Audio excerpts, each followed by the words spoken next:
আসসালামু আলাইকুম। তুরস্কের ইস্তাম্বুল থেকে আপনাদের সাথে আছি। আমি সরোয়ার আলম।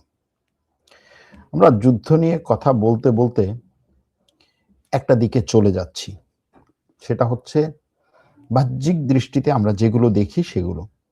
আর যেগুলো দেখি না, পেছন থেকে কলকাঠি নাড়ছে, সেগুলো কি? আমরা পরমাণু অস্ত্র নিয়ে কথা বলছি। পরমাণু অস্ত্রের হামলা, পরমাণু অস্ত্র হচ্ছে বিশ্বের এখন সবচাইতে শক্তিশালী অস্ত্র। এটাই হচ্ছে এখন ডিটারেন্স বা শত্রুকে ভয় দেখানোর এখনো পর্যন্ত সবচেয়ে বড় অস্ত্র। কিন্তু যদি প্রশ্ন করি যে পরমাণু অস্ত্রের চেয়েও বড় অস্ত্র এখন কি? অনেকে অনেক কিছু বলবেন। কিন্তু একটা কোম্পানির কথা ভাবুন। Technological company. যেই কোম্পানিটি আপনার সবকিছু সে দেখছে। আপনার হৃদয়ের স্পন্দন পর্যন্ত সে দেখছে। কিভাবে সম্ভব? একটু অতিরঞ্জিত হয়, তাই না? মনে হয় যে একেবারে সরোয়ার ভাইকে অনেক রেশনাল ভাবতাম। এখন দেখি অনেক বেশি অতিরঞ্জিত হয়ে যাচ্ছে। না। আপনার প্রত্যেকটা পদক্ষেপ মনিটর করার মতো ক্ষমতা বা শক্তি যদি একটা কোম্পানির থাকে এবং আপনি আগামী ৪-৫ দিন, ৬ দিন, ৭ দিন কোন পদক্ষেপ নিতে পারেন, আপনি কি সিদ্ধান্ত নিতে পারেন সেটা যদি সে ধারণা করতে পারে, তাহলে আপনি তার কাছে কিচ্ছু না। এভাবে ভাবুন, আপনারা আমার লাইভ দেখছেন, ভিডিও দেখছেন। এই ভিডিও দেখার সময় আপনাদের যে অভিব্যক্তি, বিভিন্ন সময়ে আপনারা হয়তো নিজেরা বুঝতেছেন না। আপনার চোখে মুখের চেহারার অভিব্যক্তি একেকটা তথ্যের উপরে ভিত্তি করে। সেই অভিব্যক্তির পরে আপনার কমেন্ট, আপনার বন্ধুর সাথে মন্তব্য এটা নিয়ে আপনার বন্ধুর কমেন্ট, লেখা, ফোনে কথা বলা, শেয়ার করা, এটার উপরে ভিত্তি করে আপনার সিদ্ধান্ত নেয়া। এটার উপরে ভিত্তি করে আপনার এক জায়গা থেকে আরেক জায়গায় যাওয়া। আপনি এক দেশ থেকে আরেক জায়গায় দেশের টিকিট কেটে তারপরে বিমানে যাচ্ছেন, টাকা পে করছেন, ব্যাংকের মাধ্যমে টাকা পাঠাচ্ছেন অন্য একজনের কাছে। সে ওই টাকাটা ওই ব্যাংক থেকে তুলে নিয়ে যাচ্ছে বাজারে, বাজার থেকে বাজার করে বাসায় নিয়ে আসছে। এই পুরো জিনিসটা যদি মনিটর করা যায়, বিষয়টা কেমন হয়? বিষয়টা কেমন হয়? এটা হচ্ছে আপনি একজন সাধারণ মানুষ। এখন ধরেন আপনি সাধারণের একটু উপরে। আপনি কোনো একজন রাজনৈতিক ব্যক্তি, আপনি কোনো একজন উদীয়মান রাজনীতিবিদ, আপনি কোনো একজন বন্ধু সার্কেলের মধ্যে একটু প্রভাব বিস্তার করতে পারেন, আপনার কথা শোনে এরকম একজন ব্যক্তি। আপনার ব্যাখ্যা বিশ্লেষণগুলো আপনার আশেপাশে যারা আছে তারা এটাকে গুরুত্ব দেয়, এরকম একজন ব্যক্তি এবং সেগুলোর উপর ভিত্তি করে তারা বিভিন্ন ধরনের সিদ্ধান্ত নেয়। এ ধরনের একজন ব্যক্তি, যে ব্যক্তিটি তার প্রভাবকে বা তার এই সক্ষমতাটাকে, তার এই অভিজ্ঞতাটাকে মানুষের মাঝে ছড়িয়ে দিতে চাচ্ছেন। আপনি কার সাথে কথা বলছেন, কবে বসছেন, কোথায় বসছেন, আপনার বাসার ওয়াইফাই ওপেন আছে কিনা, সেই ওয়াইফাই আপনি কোন রুমে আছেন সেটা নির্ধারণ করছে। আপনার হৃদস্পন্দনের সাথে আপনার ওয়াইফেরটা ভিন্ন, আপনার ছেলেরটা ভিন্ন, আপনার মেয়েরটা ভিন্ন, আপনার বাবারটা ভিন্ন, আপনার মায়েরটা ভিন্ন। ওয়াইফাই সেটাকে অনুধাবন করছে, ডাটা পাঠাচ্ছে যে হ্যাঁ, এখন উনি বাসায় আছেন, ওই রুমে আছেন, বাথরুমে গেছেন, তার আম্মা ওই রুমে আছে। হৃদস্পন্দন থেকে। এবং এই যে ডাটাগুলো, আপনি গাড়িতে চড়ছেন, কোন গাড়িতে যাচ্ছেন, কোথায় যাচ্ছেন, কোন জায়গায় আপনি বারবার যাচ্ছেন, কার সাথে আপনি সবচেয়ে বেশি মিশছেন, বসছেন, আপনার সার্কেলে টোটাল কতজন লোক আছে আপনি নিজেও জানেন না, কিন্তু সে জানে। আপনি জামা পরার সময় প্রত্যেকবার আপনি কি ধরনের অঙ্গভঙ্গি করেন এটা আপনি নিজেও জানেন না, কারণ অবচেতন মনে আপনি জামা পরতেছেন। আপনার জামা পরার স্টাইলের সাথে আমার জামা পরার স্টাইলটা ভিন্ন। আমারটা হয়তো আমি নিজেও জানি না, এটা একটা অভ্যাস হয়ে গেছে। আপনারটা আপনি নিজেও জানেন না, অভ্যাস হয়ে গেছে। কিন্তু সে এই যে আপনারটা থেকে আমারটা ভিন্ন, এটাকে সে অবজার্ভ করে সে জানে যে এই লোক জামা পরলে এইভাবে পরবে। আমার চেহারা না দেখলেও আমি যদি বাসা থেকে জামা পরি, শার্ট পরি, সে ওটার উপরে ভিত্তি করে যে হ্যাঁ এই শার্ট পরার স্টাইল হচ্ছে 100%, এর বাইরে কিছু নাই। আমরা যেই সমস্ত ঔষধ খাই, ঔষধ কি? জ্বরের ঔষধ, প্যারাসিটামল খাবেন জ্বর ভালো হবে।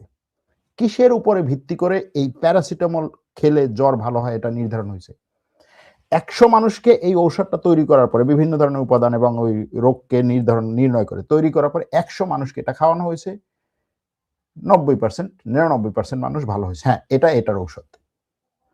অর্থাৎ স্ট্যাটিস্টিকের উপরে ভিত্তি করে আপনার ঔষধটাকে নির্ধারণ করা হয়। আমরা এটা করোনা ভাইরাসের সময় কিন্তু দেখেছি যে একটা ভাইরাস, একটা ঔষধ এই ভাইরাস আক্রান্ত ব্যক্তিদের মধ্যে প্রয়োগ করার পরে সেটার সফলতার পার্সেন্ট কত সেটার উপর ভিত্তি করে হচ্ছে সেই ভাইরাসটার সফলতাকে, সেই ঔষধটার সফলতাকে নির্ধারণ করা হয়।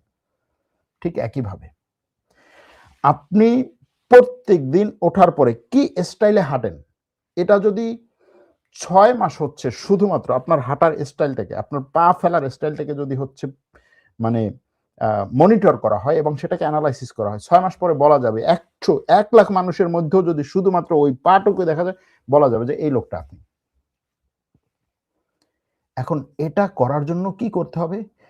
বিশাল পরিমাণে ডাটা অ্যানালাইসিস করতে হবে। সাধারণ মানুষের পক্ষে এত বিশাল ডাটা অ্যানালাইসিস করা সম্ভব না। এই ডাটা অ্যানালাইসিস করে কোন কোম্পানি? আছে নাকি এমন কোন কোম্পানি? আরো একটু পিছনে যাই। 1970-80 সালের দিকে আমেরিকা কিছু গোয়েন্দা স্যাটেলাইট পাঠায়। গোয়েন্দা স্যাটেলাইট কি কাজ করে? আকাশে যায়, মহাকাশে, মহাশূন্যে। কি কাজ করে? পৃথিবীর বাইরে যায়। কি কাজ করে? আপনার বাড়িতে তো আর যায় না, আপনার দেশে তো আর যায় না, পৃথিবীর বাইরে যায়। কি কাজ করে? পৃথিবীর প্রত্যেকটা জিনিসকে সে অবজার্ভ করে। 70-80 সালের দিকে যদি এখন আপনাকে না বলা হয়, তখন ধরেন 90 সালের দিকে এক লেখক তিনি লিখেছেন যে 70-80 সালের দিকে আমেরিকা যে স্যাটেলাইট পাঠিয়েছিল সেই স্যাটেলাইট মানুষের 1 মিটার উপর পর্যন্ত, মানে 1 মিটার উপর থেকে আপনাকে মোটামুটি বোঝা যাবে এত ক্লিয়ার করে ছবি তুলতে পারত। কবে? 1970-80 সালের দিকে আমেরিকার গোয়েন্দা স্যাটেলাইট মানুষের 1 মিটার, মানে এখন আমরা গুগল আর্থে যতটুকু দেখি দেখানো হয় ওইটা 1980 সালে তারা গোয়েন্দা স্যাটেলাইট দিয়ে করত। 2001 সাল 9/11 হলো। 9/11 হওয়ার পরে আমেরিকা এবং সিআইএ ডাটা সংগ্রহ করলো, সব ডাটা সংগ্রহ করলো। কোথায় এই বিমানগুলো কোন জায়গা থেকে উঠেছে, বিমানের লোকগুলো কারা ছিল, সেই বিমানের লোকগুলোর উপরে ভিত্তি করে তারপরে হচ্ছে সেই লোকগুলোর পেছনে কারা ছিল, তারা কোন জায়গা থেকে কবে কিভাবে কোথায় উঠছে, কার সাথে কথা বলছে, তারপরে হচ্ছে আত্মীয় স্বজনকে, মোটামুটি ধরেন মিলিয়ন ডাটা। এখন এই ডাটাকে অ্যানালাইসিস করে তারপরে হচ্ছে একটা ফাইনাল ডিসিশনে আসতে আপনার কয়েক বছর লেগে যাবে, এরকম একটা অবস্থা। তখন সিআইএ কিছু সফটওয়্যার ইঞ্জিনিয়ার এবং এই নতুন চিন্তা করে এরকম কিছু লোকদেরকে গিয়ে বললো যে তোমরা একটা কাজ করো, তোমরা আমাদেরকে এইরকম একটা সফটওয়্যারের সাপোর্ট দাও, যে আমাদের কাছে প্রচুর পরিমাণে ডাটা আছে, কিন্তু এই ডাটা অ্যানালাইসিস করে একটা ফলাফলে আসতে আমাদের প্রচুর সময় লাগতেছে। ডাটার মধ্যে কি আছে? ছবি আছে, ভয়েস রেকর্ড আছে, ভিডিও আছে, কথাবার্তা আছে, যোগাযোগ আছে, তারপরে হচ্ছে তাদের ব্যাংক অ্যাকাউন্ট আছে, ব্যাংক ট্রানজেকশন আছে, আত্মীয় স্বজনের তথ্য আছে। এই সবগুলো থেকে এই পুরো জিনিসগুলোকে অ্যানালাইসিস করে আমাকে টার্গেট নির্ধারণ করে দাও। 2003 সালে কোম্পানিটা প্রতিষ্ঠিত হয়। নাম হচ্ছে কি? প্লান্টির। একটা কোম্পানি প্রতিষ্ঠা করে কে? সিআইএ। টাকা দেয় সিআইএ, ফান্ড দেয় সিআইএ, এবং এই কোম্পানির পুরো যে কি বলে যে মনিটরিং, এই কোম্পানিটার যে মনিটরিং করে সেটাও হচ্ছে সিআইএর একটা ফান্ডিং কোম্পানি। সিআইএর একটা ফান্ডিং কোম্পানি হচ্ছে, অর্থাৎ আমেরিকার ইন্টেলিজেন্স কমিউনিটির বিভিন্ন ধরনের সফটওয়্যার এবং কোম্পানি তৈরির ক্ষেত্রে, সেই কোম্পানিকে পরিচালনার ক্ষেত্রে একটা ফান্ডিং কোম্পানি আছে সিআইএর। কোম্পানির নাম হচ্ছে ইনকিউটেল। IN-Q-টেল।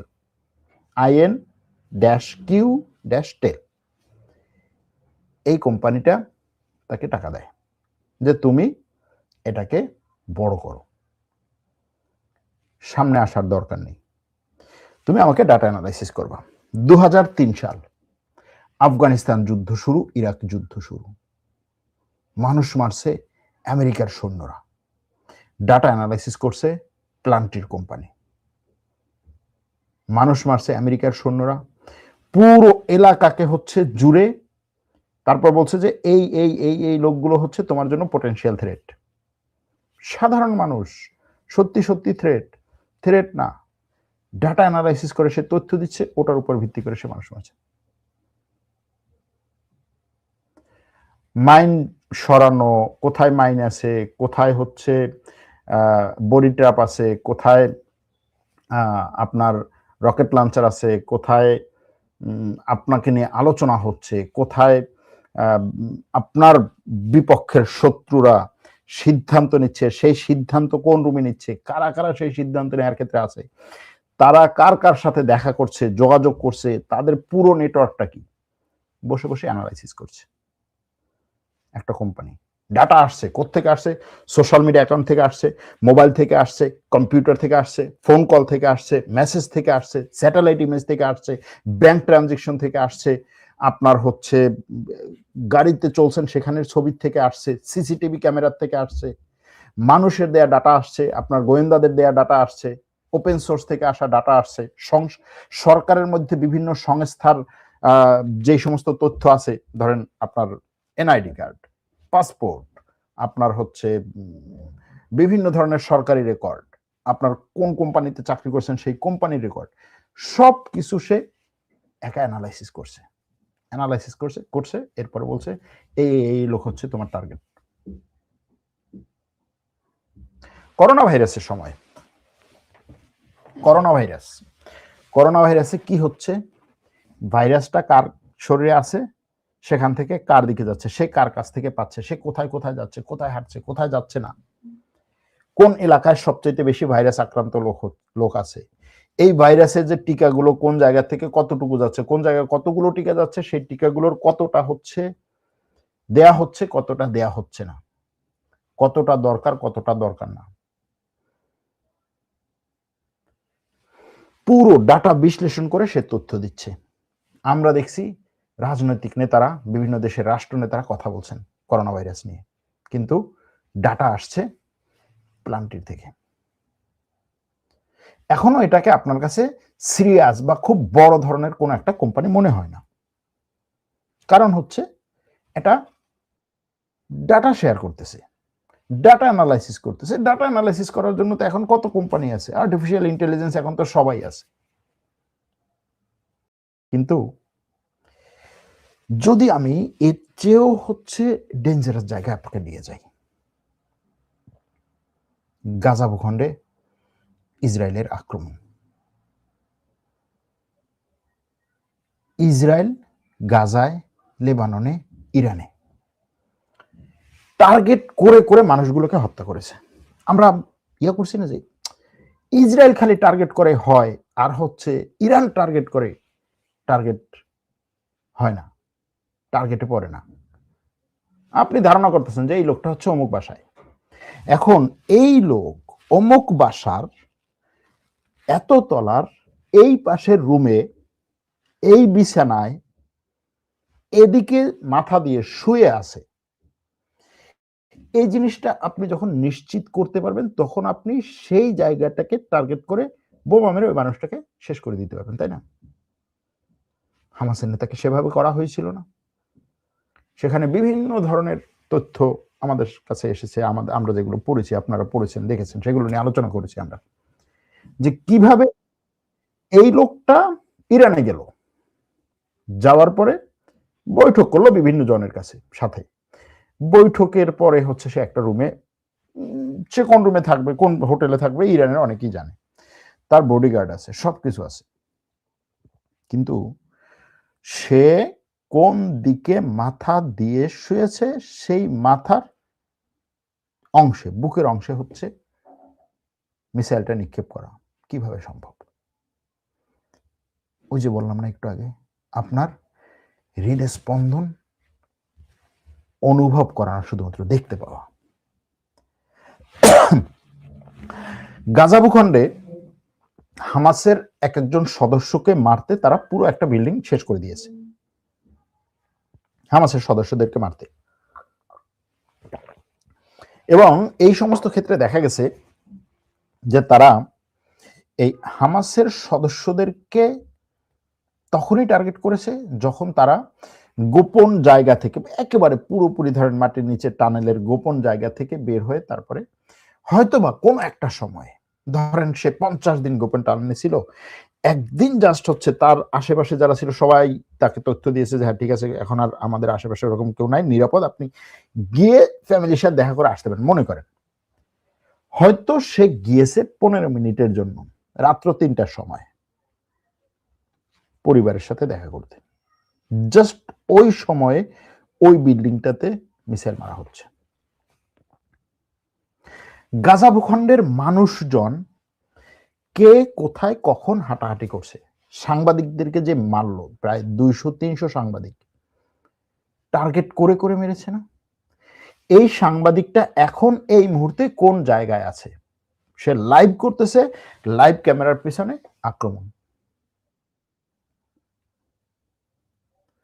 ইরানের নেতাদের বৈঠক, ইরানের নেতারা বৈঠক করবে, এটা আপনি যদি হিউম্যান, মানে মানুষ, একজন গোয়েন্দা হিসেবে যদি আপনি একেবারে জেনেও বলেন, তারপরেও সেখানে হচ্ছে একটা, মানে 100% আপনি নিশ্চিত হবেন না।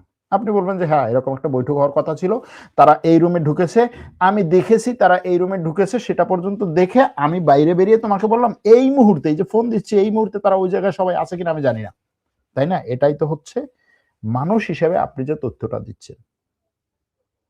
কিন্তু সফটওয়্যার বলছে যে হ্যাঁ তারা সবাই এখন এইখানে আছে, এই জায়গায় বসা আছে, অমুকে এই পাশে বসা, সমুখে এই পাশে বসা, আরেকজন এই পাশে বসা, আরেকজন এই পাশে বসা, আরেকজন এই পাশে বসা।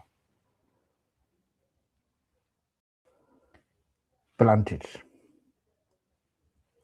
সফটওয়্যার প্রতিষ্ঠা করেছে পেপলের প্রতিষ্ঠাতা। পেপল কি করেছিল? পেপল বলছে যে আন্তর্জাতিক ব্যাংকিং সিস্টেম যেটা, সেই ব্যাংকিং সিস্টেমকে ট্র্যাক করে আমি সেই সিস্টেমের বাইরে থেকে হচ্ছে টাকা ট্রানজাকশনের একটা সিস্টেম তৈরি করব।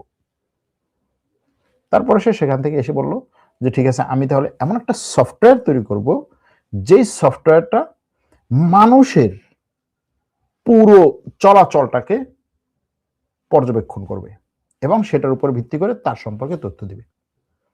এজন্য সে সব জায়গায় ক্যামেরা বসায় না, তার কোনো জায়গায় ক্যামেরাও নাই, কিচ্ছু নাই। সে চুক্তি করেছে, কার কার সাথে চুক্তি করেছে? সিআইএ তার একেবারে প্যারেন্ট, ফাদার। আমেরিকার হোমল্যান্ড সিকিউরিটি কি কাজ করে? অভ্যন্তরীণ নিরাপত্তার জন্য কাজ করে, আমরা যদি বলি স্বরাষ্ট্র মন্ত্রণালয়। আমেরিকার বর্ডার গার্ড, অভিবাসন বিরোধী আইস, আমেরিকার পররাষ্ট্র মন্ত্রণালয়, আমেরিকার প্রতিরক্ষা মন্ত্রণালয় পেন্টাগন, আমেরিকার সবগুলো সামরিক বাহিনী, নৌবাহিনী, বিমান বাহিনী, পদাতিক বাহিনী, পুলিশ, আমেরিকার যতগুলো গোয়েন্দা সংস্থা আছে, সিআইএ, এনএসআই, তারপরে আরো যেগুলো যেগুলো আছে, যতগুলো গোয়েন্দা সংস্থা, সবাই এই কোম্পানি থেকে সফটওয়্যার নিচ্ছে ডাটা অ্যানালাইসিসের জন্য। আগে কি ছিল? আগে একটা জিনিস ছিল যে, ধরেন আমরা টাচ মোবাইলের সাথে যদি তুলনা করি, টাচ মোবাইল আগে বাটন মোবাইল ছিল। আপনি বাটন মোবাইল নিতেন, ফোন করতেন, বাটন মোবাইল বন্ধ করে রেখে দিতেন, ওই মোবাইলের সাথে আর কারো যোগাযোগ নাই। ওই মোবাইলের সাথে আর কারো যোগাযোগ নাই। একটা সিম আছে, হয়তো সিমের লোকেশনটা মোটামুটি যদি ওই কোম্পানি চায় তখন। মোবাইল আপনি কিনেছেন, আপনি ইচ্ছা মতো ব্যবহার করতেছেন, আর হচ্ছে কারোর সাথে আপনি এটা নিয়ে বাধা না। শুধুমাত্র ওই মোবাইল কোম্পানির কাছে যদি আপনি কিছু টাকা দেন, আপনি কয় মিনিট ফোনে কথা বলতে পারবেন সেটাও। টাকা দিলে আপনি ওই ফোনে কথা বলার টাইমটা আপনি নিয়ে নিয়েছেন, মোবাইল কোম্পানির সাথে আপনার যোগাযোগ শেষ, তাই না? মোবাইল কোম্পানির আর কিছু আছে আপনার উপরে? নাই। এখন কি? এখন আপনি মোবাইল কিনছেন ঠিকই, আপনি ওই জিনিসটা আপনার না। সফটওয়্যার এমন একটা জিনিস, আগে কি ছিল? আগে হচ্ছে আমরা সফটওয়্যার কিনতাম, ধরেন সিডিতে আপনি সফটওয়্যার কিনতেন, নিয়ে এসে কম্পিউটারে ব্যবহার করতেন, ইন্টারনেট নাই, কিছু নাই, সিডি থেকে আপনি সফটওয়্যারটা ব্যবহার করতেন। কোম্পানির সাথে আপনার যোগাযোগ নাই, কোম্পানি আপনার উপরে কন্ট্রোল করতে না। এখন আপনি সফটওয়্যার কিনছেন না, ভাড়া নিচ্ছেন। ভাড়া নেওয়া মানে কি?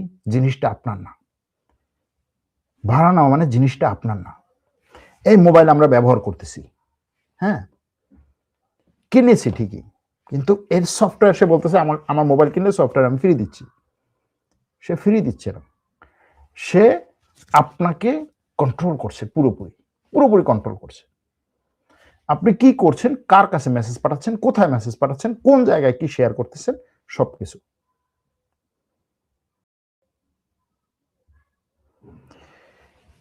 আমেরিকার সরকার এই যে অভিবাসন বিরোধী যে আন্দোলন বা অভিবাসন বিরোধী যে ধরপাকড় শুরু করলো, এত মানুষকে টাস করে হচ্ছে অমুকে দোকানে যাচ্ছে, দোকান হঠাৎ করে কোনো জায়গা থেকে মানে ইসের মতো এসে আপনাকে ধরে নিয়ে যাচ্ছে। হয়তো বাইরে কোথাও গেছেন, আসছেন, বাসায় ঢুকবেন, এসে আপনাকে ধরে নিয়ে যাচ্ছে। মানে আপনি কে? আপনার ডকুমেন্টের পরিস্থিতি কি? আমেরিকার হাজার হাজার লক্ষ লক্ষ মানুষের মধ্য থেকে এগুলো ফাইনাল করে, যাচাই বাছাই করে, এরপরে আপনি টার্গেট এটা নিশ্চিত করে, নির্ধারণ করে যে হ্যাঁ এই টার্গেট, এই টার্গেটটা এই মুহূর্তে কোথায় আছে, সেটা সে এই আইন শৃঙ্খলা রক্ষাকারী বাহিনীকে বলে দেয় যে এই মুহূর্তে এই টার্গেট অমুক জায়গায় আছে। আইন শৃঙ্খলা রক্ষাকারী বাহিনী গিয়ে তাকে ধরে। এখন এই প্লান্ট্রির কোম্পানি, আমি আপনাকে একটু জাস্ট কোম্পানিটার ছবিটা দেখাই, যদি কারো মাথার মধ্যে থাকে, হয়তো দেখা গেল যে পরবর্তীতে হয়তো কাজে লাগবে আর কি। প্লান্ট্রির ইজ ওয়াচিং ইউ, এটার বিরুদ্ধে বিভিন্ন ধরনের এখন আন্দোলনও চলতেছে। এখন এই কোম্পানির সবচেয়ে বড় ডেঞ্জারাস জায়গাটা কি? ডেঞ্জারাস জায়গাটা হচ্ছে এই করোনা ভাইরাসের পর থেকে সে এত দ্রুত বড় হয়েছে, কিন্তু তার নাম আসে নাই। সিআইএ, আমেরিকার ইন্টেলিজেন্সের নিষেধ ছিল, যতদিন পর্যন্ত আমরা না বলবো ততদিন পর্যন্ত এই কোম্পানিকে নিয়ে কোনো সাংবাদিক গুতাগুতি করতে পারবে না। যতদিন পর্যন্ত আমরা না বলবো ততদিন পর্যন্ত এই কোম্পানি সামনে আসবে না। এটা হচ্ছে এরকম যে আপনি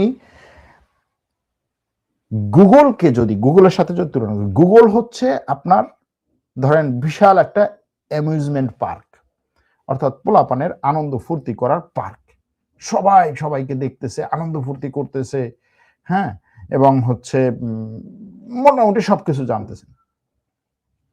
আর এটা হচ্ছে বাংকার, ওখানে বসে বসে সিদ্ধান্ত নিচ্ছে, কিন্তু এটা হচ্ছে বাংকার। ওখানে বসে বসে সিদ্ধান্ত নিচ্ছে, ওখানে বসে বসে সবকিছু চালাচ্ছে, কিন্তু কেউ তাকে দেখছে না। এখন এই যে প্লান্টিরের সিওদের মধ্য থেকে একজন গত পরশুদিন বা তার আগের দিন তাদের ম্যানিফেস্টো বা ইশতেহার ঘোষণা করেছে। তাদের ইশতেহারের নাম দিয়েছে তারা যে এটা হচ্ছে আমাদের টেকনোলজিক্যাল রিপাবলিক। ইশতেহারের নাম দিয়েছে টেকনোলজিক্যাল রিপাবলিক, মানে কি? প্রযুক্তিগত প্রজাতন্ত্র। সেই টেকনোলজিক্যাল রিপাবলিকে তারা যেই বিষয়গুলোকে সামনে নিয়ে আসছে তার মধ্যে 1 নম্বর হচ্ছে যে যেই দেশ সিলিকন ভ্যালির উত্থানকে সম্ভব করেছে সেই দেশের কাছে সিলিকন ভ্যালির একটা নৈতিক ঋণ আছে। মানে কি? বলছে যে আমেরিকার টেকনোলজিক্যাল কোম্পানি বা এআই কোম্পানি যতগুলো আছে, এই কোম্পানিগুলোর এখন কাজ হচ্ছে আমেরিকার সরকারের জন্য, আমেরিকার সেনাবাহিনীর জন্য, আমেরিকার গোয়েন্দা সংস্থার জন্য কাজ করা এবং নিঃস্বার্থভাবে কাজ করা। তাদের কথা শুনবেন, এটা খুব ভালো করে শোনা দরকার। নিঃস্বার্থভাবে কাজ করা তাদের ম্যানিফেস্টো। এরপরে কি? এরপরে হচ্ছে যে আমেরিকার কোম্পানিগুলো শুধুমাত্র টাকা কামাই করে যে অন্য দেশের সাথে বা তার এই যে কাস্টমারদেরকে জাস্ট হচ্ছে টাকা কামাই করতেছে আর সার্ভিস দিচ্ছে, এটার দিন শেষ। এটার দিন শেষ। এবং তাদের কথা হচ্ছে যে রাষ্ট্রের সেনাবাহিনী যদি বলতো যে এই তোমরা সবাই গিয়ে হচ্ছে অস্ত্র তৈরি করো, তাহলে আমাদের অস্ত্র তৈরি করা যেরকম দায়িত্ব ছিল ঠিক সেরকমই এখন রাষ্ট্রের সেনাবাহিনীর জন্য যদি অ্যাপস কোম্পানিগুলোকে বা এআই কোম্পানিগুলোকে বলে যে তোমরা এমন ভাবে আমাকে হেল্প করো যেটাতে আমার পুরো সামরিক টার্গেট পূরণ হবে, সেটার জন্য এই এআই কোম্পানিগুলোর কাজ করা দরকার। তিনি বলছেন যে আইফোন একটা নতুনত্ব নিয়ে আসছে, আইফোন আমাদের জীবনে অনেক কিছু বদলে দিয়েছে, কিন্তু এটা কি ফাইনাল না। তার কথা হচ্ছে যে ওই সমস্ত জিনিসের দিন শেষ। এখন দিন হচ্ছে আর্টিফিশিয়াল ইন্টেলিজেন্সের, এবং বিনামূল্যে এই যে তথ্যগুলো দেয়া, এইগুলো দেওয়ার দিন শেষ। বিনামূল্যে এই তথ্য দেওয়ার দিন শেষ। এখন রাষ্ট্রের জন্য কাজ করার সময়। এবং সে বলছে যে আমাদের এই যে পরমাণু শক্তি, পরমাণু অস্ত্রের যে সময়টা, পরমাণু অস্ত্রের যে শক্তিটা ছিল, মানে পরমাণু অস্ত্র মানেই হচ্ছে তাকে দেখে সবাই ভয় পেত, সেটার দিন শেষ। পরমাণু অস্ত্র দেখে ভয় দেখানোর দিন শেষ। ওটার এখন এক্সপায়ার ডেট শেষ হয়ে গেছে। এখন ভয় দেখানো হবে হচ্ছে এই ডাটা কোম্পানি দিয়ে। ডাটা কোম্পানি যে সব ডাটাকে নিয়ন্ত্রণ করতে পারবে, কন্ট্রোল করতে পারবে, তাকেই ভয় পাবে। উদাহরণ দেয় নাই, কিন্তু যদি উদাহরণ হিসেবে বলা হয়, ইসরায়েলের বিভিন্ন ধরনের এই কাজগুলো। ডাটা কোম্পানি, আমার পরমাণু অস্ত্র লাগবে না, তুমি কোথায় ঘুমিয়ে আছো, আমি তোমার বুকের একেবারে মাঝখানে আমার বাসায় বসে বোমা মারতে পারবো। ডাটা কোম্পানি, এটা হচ্ছে তার কথা। এজন্য সে বলছে যে শুধুমাত্র উচ্চ মার্গের বাগাড়ম্বরপূর্ণ কথার নরম শক্তি বা সফটওয়্যারের সীমাবদ্ধতা উন্মোচিত হয়েছে। মুক্ত এবং গণতান্ত্রিক সমাজের টিকে থাকার জন্য নৈতিক আবেদনের চেয়েও এখন আরো বেশি কিছু প্রয়োজন, এবং এজন্য প্রয়োজন হার্ড পাওয়ার মানে হচ্ছে সামরিক শক্তি। এবং এই শতাব্দীতে এই হার্ড পাওয়ারের মূল যে বেসিক বা মূল যে বেজ, যেটার উপরে ভিত্তি করে হচ্ছে এই শতাব্দীটা করবে, সেটা হচ্ছে সফটওয়্যারের উপরে ভিত্তি করে বর্তমান মিলিটারি পাওয়ার গঠিত হবে, পরমাণু অস্ত্রের উপরে না, এটা সে বলছে। তার কথা হচ্ছে এখন এটা নিয়ে আর আলোচনা করার সুযোগ নাই, মানে এই প্রশ্নের উত্তর খোঁজার আর সুযোগ নাই যে কৃত্রিম বুদ্ধিমত্তার অস্ত্র তৈরি হবে কি হবে না। বলছে এটার আলোচনা শেষ, এটা অনেক সময় শেষ হয়ে গেছে, এটার এখন আলোচনা হচ্ছে যে এই কৃত্রিম বুদ্ধিমত্তার অস্ত্র যে তৈরি হবে সেটা কি উদ্দেশ্যে তৈরি হবে, এবং সেটা কে ব্যবহার করবে, সেটাতে কে সবচাইতে বেশি শক্তিশালী হবে, এখন সেটার প্রতিযোগিতা শুরু হবে। এআই ভিত্তিক যে অস্ত্র বা এই অস্ত্র পরিচালনার ক্ষেত্রে এআই কে যে ব্যবহার, সেই ব্যবহারে কে কত দ্রুত আগাতে পারবে। চীন যেভাবে এআই ব্যবহার করে সবকিছুকে ইয়া করতেছে, বিভিন্ন ধরনের ব্যবসায়িক যা আছে মানুষের সাধারণ ব্যবহারে, আমরা আমরা সামরিক দিক থেকে সিলিকন ভ্যালি, আমেরিকার যত এআই কোম্পানি আছে সবাই একত্রে সামরিক বাহিনীর জন্য কাজ করবে। এটা হচ্ছে তার কথা। সে কে? যেই কোম্পানির সফটওয়্যার ব্যবহার করে পুরো আমেরিকার সামরিক এবং ইন্টেলিজেন্স সেক্টর পুরোটা, এবং যেই কোম্পানির সফটওয়্যার ব্যবহার করে ইসরায়েলের সামরিক এবং গোয়েন্দা সেক্টর। এই কোম্পানিটা এরকম কথাও বলেছে যে ইসরায়েলকে এই গাজা ভূখণ্ডে যুদ্ধে সাপোর্ট দিয়ে সে নিজেকে গর্বিত মনে করে, এবং ইসরায়েলের সৈন্যরা গাজা ভূখণ্ডে মাঠে যুদ্ধ করেছে আর তারা সফটওয়্যারে যুদ্ধ করেছে। মাঠের যুদ্ধের চেয়ে তাদের সফটওয়্যারের যুদ্ধ আরো অনেক বেশি শক্তিশালী এবং অনেক বেশি প্রভাবশালী ছিল। তাদের কথা। ইসরায়েল এটা বলে নাই যে আমার সৈন্যরা হচ্ছে আমার সৈন্যকে তোমরা এত ছোট করে দেখাচ্ছ কেন, না, এটা বাস্তব। এবং এই প্লান্টির কোম্পানির সিও যে ম্যানিফেস্টো নিয়ে আসছে, সেই ম্যানিফেস্টোতে বলছে যে আমরা এখন এই সফটওয়্যার ভিত্তিক যে সশস্ত্র সংগ্রাম, সেই সশস্ত্র সংগ্রামে এরকম কোনো বক্তব্য বা এরকম কোনো দৃষ্টিভঙ্গির সুযোগ নাই যে আমরা সবাই সমান। তার কথা হচ্ছে আমরা সবাই সমান না। কিছু কিছু কালচার হচ্ছে অন্যদের থেকে উচ্চ, কিছু কিছু কালচার হচ্ছে অন্যদের থেকে নিচু। এই নিচু কালচারগুলোকে শেষ করে দেওয়ার জন্য এই সফটওয়্যার পাওয়ার ব্যবহার করতে হবে।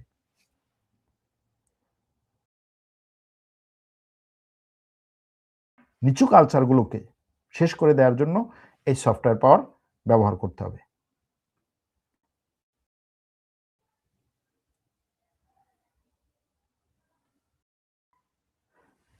তিনি বলছেন যে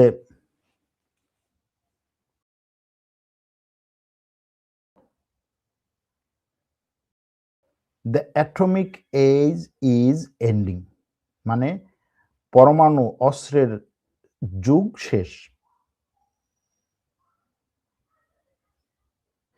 এই যে শত্রুকে ভয় দেখানোর যে অস্ত্রটা ছিল, যেটা হচ্ছে পরমাণু অস্ত্র, সেটা শেষ। এখন আসছে হচ্ছে এআই ভিত্তিক শত্রুকে ভয় দেখানোর যুগ। মানে আমার এআই পরমাণু অস্ত্র দেখলে কি হতো, যে আমি পরমাণু অস্ত্র দিয়ে তোমার সবকিছু কিন্তু ধ্বংস করে দিতে পারবো, আমার হাতে এটা আছে। সে বলছে ওটার চাইতেও এই আমাদের যে সফটওয়্যার বা এআই ভিত্তিক যে টেকনোলজি, যেটাকে আমরা সামরিক সেক্টরে পুরোপুরি হচ্ছে দিয়ে গত 21 বছর ধরে এটার ধীরে ধীরে প্রমাণ করে সামরিক শক্তিগুলোর থেকে, সামরিক সেক্টরগুলোর থেকে এটার বিশ্বস্ততা নিয়ে আমরা এটা প্রয়োগ করেছি। কোন কোন জায়গায় প্রয়োগ করেছি দেখেন। দুনিয়াকে গত 10 বছরে যদি বলি, সবচাইতে বেশি ধাক্কা দিয়েছে যে জিনিসগুলো পুরো দুনিয়াকে, ধরেন একটা দেশে যদি পরমাণু অস্ত্র নিক্ষেপ হতো তাহলে যে ধাক্কাটা পেত দুনিয়া, তার চাইতেও বড় ধাক্কা দিয়েছে কোন জিনিসগুলো? করোনা ভাইরাস, ইউক্রেন যুদ্ধ, গাজা যুদ্ধ, ইরান যুদ্ধ। এই 4টা জায়গায় এই সফটওয়্যারটা সিরিয়াস ভাবে ব্যবহার করা হয়েছে, সিরিয়াস ভাবে। মানে পুরো সেনাবাহিনী এই সফটওয়্যার ব্যবহার করছে, পুরো একেবারে মাঠে ঘাটে সব জায়গায়।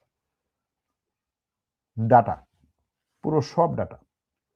আপনার কোথা থেকে ড্রোন লঞ্চ হতে পারে, কোন জায়গা থেকে আপনার মিসাইল লঞ্চ হতে পারে, মিসাইল লঞ্চ করার আগে ওই যে বললাম না যে সরোয়ার আগামী 5 দিনে কোন বিষয় নিয়ে কথা বলবে, কি কথা বলবে, এটা যদি আপনারা বুঝতে পারেন, আপনারা আগে ধারণা করতে পারেন, আমার ভিডিওতে দেখার দরকার নেই। অনেকে প্রশ্ন করেন না যে ভাই যুদ্ধ কোথায় যাচ্ছে, যদি আমাদেরকে একটু আগে থেকে বলেন, ভাই আপনি একটু বলেন না যুদ্ধটা শেষ হবে কিনা, কোন দিকে যাবে। এই যে প্রেডিকশন বা এই যে ধারণা, এটা যদি কেউ যুদ্ধের ময়দানে করতে পারে, সে তো আপনার থেকে অনেক আগানো। এবং এই যে আপনি কোথায় আছেন, কার সাথে বসছেন, কখন বসছেন, কোন গাড়িতে যাচ্ছেন, কখন যাচ্ছেন, আপনার গাড়ির কি বলে, গাড়ি কত দ্রুত যাচ্ছে, কেন দ্রুত যাচ্ছে, ড্রাইভারের সাথে আপনার কি কথা হচ্ছে, আপনি ড্রাইভারকে কি নির্দেশ দিচ্ছেন, আপনি যেখানে যাচ্ছেন সেখানে যাওয়ার পরে গাড়ির থেকে নেমে আপনি কত দ্রুত হচ্ছে ওই অফিসে ঢুকছেন, সবকিছুর উপরে ভিত্তি করে তারপরে হচ্ছে সে সিদ্ধান্ত নেয়, ডিসিশন নেয়। এই সিদ্ধান্তটাকে সে জাস্ট হচ্ছে যে এটাকে মানে এটার উপরে ভিত্তি করে যে অ্যাকশন নেবে তাকে জানাচ্ছে।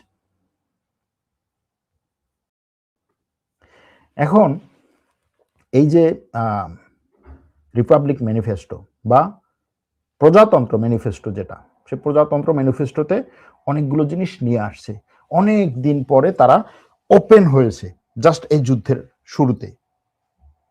এই গাজা যুদ্ধ থেকে তারা অনেক বেশি ওপেন হয়েছে এবং তারা গাজা যুদ্ধে যে পরিমাণ ইসরায়েলকে সহযোগিতা করেছে এবং সেই সহযোগিতার কারণে তারা আরো অনেক বেশি কন্ট্রাক্ট পেয়েছে, অনেক বেশি টাকা পেয়েছে, শুধুমাত্র অস্ত্রের ক্ষেত্রেই না, শুধুমাত্র এই যে সামরিক ক্ষেত্রেই না, ব্যাংকিং সেক্টরে, এরপরে হচ্ছে ইনভেস্টমেন্ট সেক্টর, ফরেক্স ইনভেস্ট করেন না, অথবা ধরেন বিভিন্ন দেশের পুঁজিবাজারে ইনভেস্ট করেন, অথবা আপনি ইনভেস্ট করতেছেন হচ্ছে এই এটাকে কি বলে ক্রিপ্টোকারেন্সিতে, এই ইনভেস্টমেন্টের ক্ষেত্রে সে সফটওয়্যার দিচ্ছে, যেই সফটওয়্যার পুরো ডাটা অ্যানালাইসিস করে তারপরে হচ্ছে আপনার কাছে একটা সলিউশন দিচ্ছে।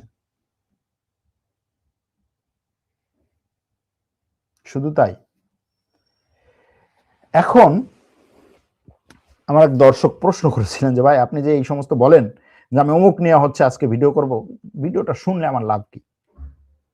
শুনে আপনার কোন লাভ না। আমি ওই দর্শককে লিখেছিলাম যে আপনি যে প্রশ্নটা করছেন যে ভাই বলেন তো আপনার এই ভিডিও শুনলে আমার লাভ কি, তারপরে শুনবো। আপনারা যদি আমি বলি, ব্যাখ্যা দেই যে আমার ভিডিও শুনলে আপনার লাভ কি, তারপরে আপনি কোনো লাভ পাবেন না।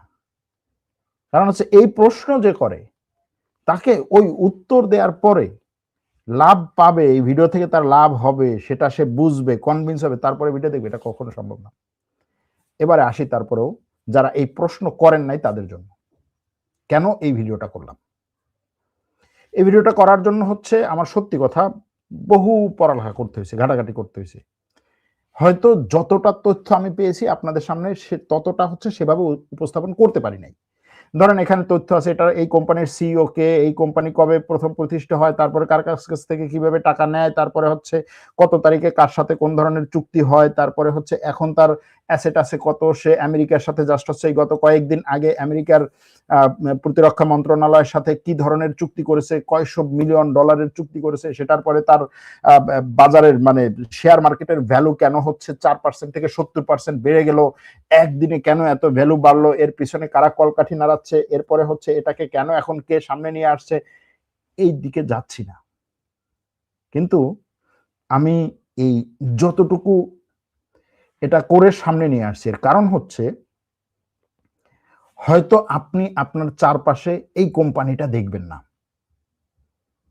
এই নাম দেখবেন না, হয়তো দেশি নাম দেখবেন, হয়তো দেখবেন গ্রামীণ, হয়তো দেখবেন হচ্ছে বাংলা, হ্যাঁ নামের সাথে গ্রামীণ, বাংলা, চেতনা, তারপরে হচ্ছে অনেক জিনিস, মানে আপনাকে আপনার দেশের, আপনার দেশীয় এই জিনিসটা বোঝাতে যা দরকার ওই ধরনের কিছু নাম দাম ব্যবহার করে দেখবেন যে আপনাকেই সার্ভেইলেন্স করতেছে, আপনার পেছনে গোয়েন্দাগিরি করতেছে। আগে আমরা বলতাম যে ভাই আপনি এত টেনশন করেন না, আপনার তথ্য নিয়ে হচ্ছে আমেরিকা করবে কি, আপনার পেছনে মানে সময় খরচ করতে বা আপনার পেছনে ঘুরতে তার যে সময় এবং অর্থ খরচ হবে সেটার যে সে হচ্ছে দাগে আসামিদের পেছনে ঘুরবে। এটা আমরা আগে বলতাম, এখন সেই দিন নাই। এখন হচ্ছে সে পুরো ডাটাকে একটা মানে পুলের মধ্যে বা একটা পুকুরের মধ্যে রাখে, তারপরে হচ্ছে সফটওয়্যার অ্যানালাইসিস করে। এই অ্যানালাইসিস যে সবসময় সঠিক বিষয়টা সেরকম না। এজন্য আপনার প্রত্যেকটা পদক্ষেপ, প্রত্যেকটা কাজ, প্রত্যেকটা জিনিসকে সে দেখতেছে, মনিটর করতেছে। এবং এটার বিরুদ্ধে আমেরিকাতে যথেষ্ট পরিমাণে আন্দোলন শুরু হয়েছে। হয়তো এই আন্দোলনে কোনো ফল নাও আসতে পারে, কিন্তু বড় বিষয় হচ্ছে যে এই জিনিসগুলো যে সামনে আসছে, আপনার আমার এই জিনিসগুলোর উপরে যে কাজ করা দরকার, চিন্তা করা দরকার, ফিউচারে হচ্ছে এগুলো আরো কি ধরনের প্রভাব ফেলতে পারে সেটা চিন্তা করা দরকার। এবং যদি সম্ভব হয় আরো কয়েক স্টেপ সামনে গিয়ে যে এটার পরে কি আসবে সেটা আমি বের করতে পারি কিনা, সেটা আমি তৈরি করতে পারি কিনা, সেটার জন্য চেষ্টা করা। আমরা সব সময় হচ্ছে ব্যক্তির উপরে, ব্যক্তি নেতানিয়াহু, ব্যক্তি ট্রাম্প, ব্যক্তি অমুক, ব্যক্তি চলে যাবে, সফটওয়্যার কাজ করবে, ব্যক্তি চলে যাবে, রাষ্ট্র কাজ করবে, ব্যক্তি চলে যাবে, এই ধরনের কোম্পানিগুলো মানুষ মারতেই থাকবে। এজন্য এই কোম্পানিটাকে জানা দরকার ছিল। আরো যদি ধরেন আপনাদের মধ্য থেকে আমরা আমরা আমাদের দর্শকদের আসলে এরকম একটা ইয়া করার দরকার যে আপনাদের মধ্য থেকে যদি এরকম কেউ থাকে যে এই ধরনের বিষয়গুলো সম্পর্কে তথ্য উপাত্ত দিয়ে যথেষ্ট পরিমাণে, মানে একেবারে কি বলে, ফুল একটা আর্টিকেল অথবা স্ক্রিপ্ট আমাদেরকে দিতে পারেন, আমরা আপনাদের সেই আর্টিকেল এবং স্ক্রিপ্টকে মূল্যায়ন করে সেটার উপরে ভিডিও করার চেষ্টা করব। শুধু এই বিষয় না, এ বিষয়ে হতে পারে যে ভাই আপনার এই ভিডিওটা আমার ভালো লেগেছে, এটার উপরে আমি এইভাবে আপনাকে একটা হচ্ছে স্ক্রিপ্ট দিয়ে দিচ্ছি, ডাটা তথ্য সবকিছু সহ আপনি আপনার টিম নিয়ে দেখেন যে এই স্ক্রিপ্টটা ঠিক আছে কিনা, এখানে ডাটাগুলো ঠিক আছে কিনা, যদি আপনার পছন্দ হয় তাহলে আপনি এটার উপর একটা ভিডিও করেন। এরকম যদি হয় আপনারা পাঠাতে পারেন। আপনার যদি চান, আমরা চাই আপনার নাম তথ্য দিয়ে এটার পেছনে যে আপনি পরিশ্রম দিয়েছেন সেটা দিয়ে আমরা সেটার উপরে ভিডিও করব। আজকে হয়তো এটা নিয়ে অনেকের অনেক ধরনের প্রশ্ন থাকতে পারে, আমি প্রশ্নের দিকে যাচ্ছি না। বা আপনার কথাগুলো নিশ্চয়ই তথাকথিত শ্রেষ্ঠ বিজ্ঞান কোরআন পরেই আমেরিকার সফটওয়্যার গুলো বানিয়েছে। আপনার মাথা দুই সাইড, ভাই আপনার কথাগুলো 110% সঠিক। এটা বুঝে আর মানুষ সময়, এটা বুঝতে মানুষের আরো সময় লাগবে। উত্তর কোরিয়ার সব তথ্য কি আমেরিকা ইসরায়েল জানে? যদি জানে তাহলে একটু বলবেন।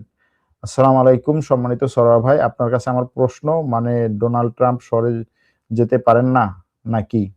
আজকের টপিকটা ভয়ঙ্কর। সরোয়ার আলম একজন বড় যোদ্ধা। পরমাণু অস্ত্রের চেয়েও ভয়ঙ্কর অস্ত্র হলো হরমুজের নিচ দিয়ে বিছানো ইন্টারনেট কেবল, যেটা কেটে দিলে পৃথিবী অন্ধকার হয়ে যাবে। এই যে ইন্টারনেট কেবল নিয়ে আবার হচ্ছে ব্যাপক পরিমাণে একটা ভাইব তৈরি হচ্ছে। যাই হোক, প্রফেসর জিয়াং এটাই বলেছিলেন, সামনে এআই সুপ্রিম গড হয়ে সব কন্ট্রোল এবং শাসন করবে, আর বাকি কন্টিনেন্ট থেকে ইউএসএতে আবার দাস নিয়ে মানুষ আসবে।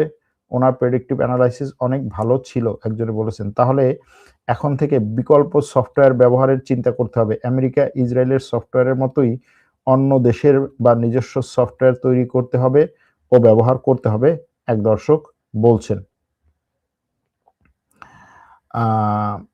দর্শকদের অনেক এরকম মন্তব্য আছে, আমি সব মন্তব্যগুলো এখন আর পড়ছি না।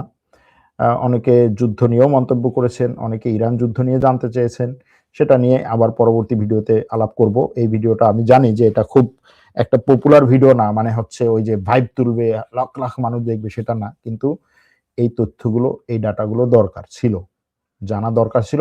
জাস্ট আজকে একটু হিন্টস দিলাম। হয়তো কেউ এখনো পর্যন্ত বাংলায় এটা নিয়ে কোনো ধরনের কন্টেন্ট তৈরি করে নাই, লেখালেখিও করে নাই, কিন্তু আমার মনে হয় যে বাংলাদেশের পত্রপত্রিকা বা সংবাদ মাধ্যমগুলো এটা নিয়ে পরবর্তীতে আরো বিস্তারিত তথ্য নিয়ে আসবে এবং জানাবে। জানা দরকার এই জিনিসগুলো। শুনেন, অনেকে তো বলেন যে ভাই আপনি কথা বলেন শুধু, লাভ কি আমার? আমরা সবসময় হচ্ছে লাভটা দেখছি শুধু যে আমি এইখান থেকে কি পেলাম, মানে কত টাকা পেলাম বা কি অর্থ পেলাম। অর্থ আপনি পাবেন, অর্থের দরকার আছে, এটা বাস্তব, কিন্তু আপনার জানা দরকার।